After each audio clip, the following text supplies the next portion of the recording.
A patient is admitted to ED for shock with unknown etiology. What is the first thing to do and why? When a patient presents to the emergency department with shock of unknown etiology, the first step is to A. Administer fluid bolus. B. Administer oxygen. C. Obtain blood pressure. D. Obtain EKG. Rationale. 1. Oxygen is essential for tissue perfusion.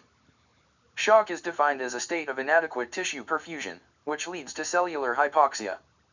Regardless of the type of shock, example hypovolemic, cardiogenic, distributive, or obstructive, the tissues are deprived of oxygen. Administering oxygen helps ensure that the remaining circulating blood delivers as much oxygen as possible to vital organs, buying time while identifying and addressing the cause of shock. 2. Prioritize airway and breathing, ABC approach. In emergency situations, the ABCs, airway, breathing, circulation, are the cornerstone of initial assessment and management. Oxygenation is critical for stabilizing the patient's respiratory and circulatory status, and it addresses hypoxia, which can rapidly lead to organ failure or death.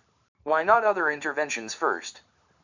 Fluid bolus. Administering fluids can be harmful in certain types of shock, such as cardiogenic or obstructive shock. It's essential to identify the type of shock before fluid administration. Obtain blood pressure. While measuring blood pressure is important, it does not immediately address the life-threatening consequences of hypoxia. Oxygen delivery has a more immediate life-saving effect. Obtain EKG. An EKG is useful if cardiogenic shock is suspected, but it is a diagnostic tool and does not address acute tissue hypoxia. While administering oxygen, other critical steps, example obtaining blood pressure, placing the patient on a monitor, starting IV access, obtaining labs, and assessing for the cause of shock, should occur simultaneously.